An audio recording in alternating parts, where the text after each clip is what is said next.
I try to give progressives, my fellow progressives and liberals, the benefit of the doubt when it comes to this faith, particularly because I know personally how difficult it is to speak about this issue. I know personally of how damaging being, smeared as a racist and a bigot can be. And especially to somebody who, I consider myself somebody who cares deeply about human rights, and that's why I've started talking about these issues in the first place. That's why I left religion in the first place, was because I deeply care about these principles that I've always assumed to be progressive and liberal. So it's especially painful to be smeared by that very same group. So I think one thing that would help drastically would be to sort of ease on this culture of shaming other progressives who do speak up, because there's just a shame, like this effect of everyone just quieting down because nobody wants to be the vanguard. Nobody wants to be on the front lines and the first to get smeared while nobody else speaks up. And unfortunately, I've seen a lot of other progressives don't speak up when they see someone that's being shamed for just being critical of Islam in a very general way as a bigot or an Islamophobe. So what we can do to begin fostering that change would be to, at the very least,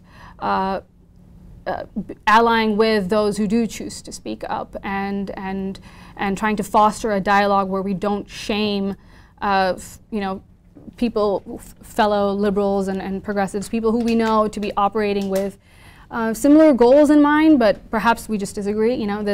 So I think that culture of shame, if that was to be just eased just a little bit, it might make things far easier. Unfortunately, what I've seen is that too many people even justify violence of Islamic fundamentalists. After the Charlie Hebdo shootings, and I think most of you are probably aware of what that was, but there was this French satirical, cartoon, I think magazine, I guess. And they produced satirical cartoons about all sorts of religion. They covered every religion, including Islam. I actually think they might not have considered Judaism because there are laws preventing it in France.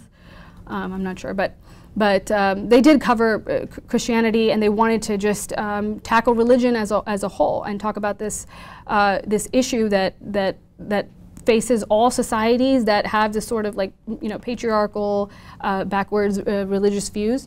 And after they were killed, I was so disheartened to find that far too many people were excusing the bloodbath.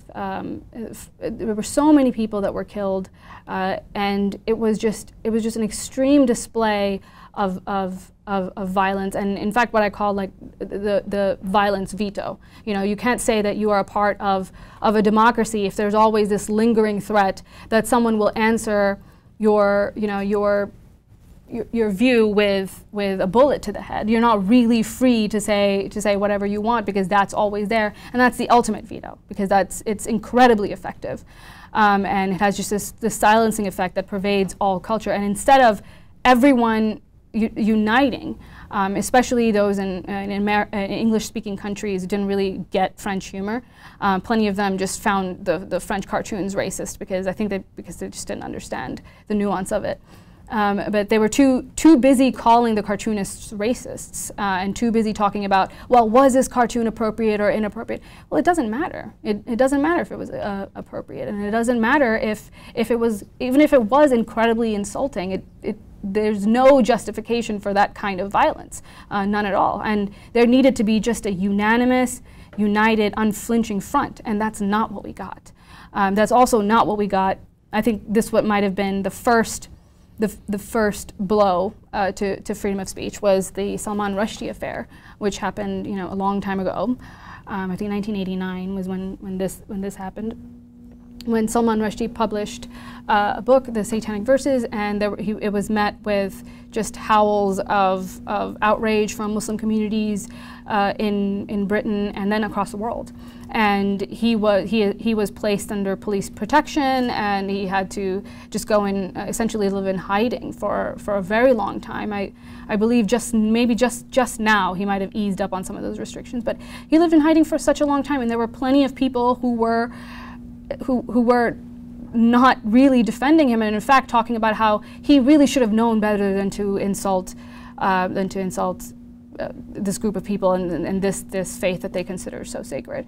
And that was, I think, the first test, and we failed it, you know, as a civilization. And now we're continuing to see larger and like greater and greater affronts to those very same freedoms, and still refusing to present that united front.